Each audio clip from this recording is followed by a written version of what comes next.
ನೀವು ಹಿಂದಿ ಬೇಡ ಅಂತಂದ್ರೆ ವರ್ಷದ ಮೊದಲೇ ಹೇಳಬೇಕಿತ್ತು. ಆ ಮಗು ಇಷ್ಟು ಕಷ್ಟಪಟ್ಟು ಹಿಂದಿ ಕಲ್ತಿದೆ, ಎಲ್ಲಾ ಎಕ್ಸಾಮ್ ಅನ್ನು ಪಾಸ್ ಮಾಡಿದೆ. ಕನ್ನಡದ ಮಕ್ಕಳಿಗೆ ತೊಂದರೆ ಆಗ್ತಾ ಇದೆ, ಎಕ್ಸಾಮ್ಗೆ ಅವರೆಲ್ಲ ತಯಾರಾಗ್ಬಿಟ್ಟಿದ್ರು ಅಂತ ಹೇಳ್ತಾ ಇರೋ ನೀವು ಇದೇ ವರ್ಷ ಲಕ್ಷಾಂತರ ಕನ್ನಡದ ಮಕ್ಕಳು ಹಿಂದಿಯಲ್ಲಿ ಅನುಸರಣೆಗೊಂಡು ಅವರ ಭವಿಷ್ಯ ಹಾಳು ಮಾಡ್ಕೋಬೇಕಾದ್ರೆ ನೀವೇನ್ ಕೂತಿದೆ? ಶಿಕ್ಷಣ ಮಂತ್ರಿಗಳಿಗೆ ಶಿಕ್ಷಣ ಇಲ್ಲ, ಶಿಕ್ಷಣ ಸಚಿವರಿಗೆ ಶಿಕ್ಷಣವೇ ಇಲ್ಲ ಅಂತ.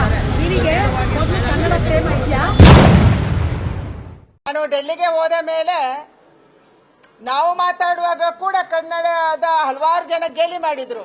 ಯಾವ ಹಿಂದಿ ಭಾಷೆ ಮಾತಾಡ್ತಿದ್ದಾರೆ, ಇವರಿಗೆ ಭಾಷೆ ಅರ್ಥ ಆಗುತ್ತಾ ಅಂತ ಹೇಳಿ. में बड़े बड़े नाम व्यक्तियों का नाम की खुलासा किया है सर। IMA के MD मंसूर अली खान ने, अली खान का एक ही मिनट सर, एक ही मिनट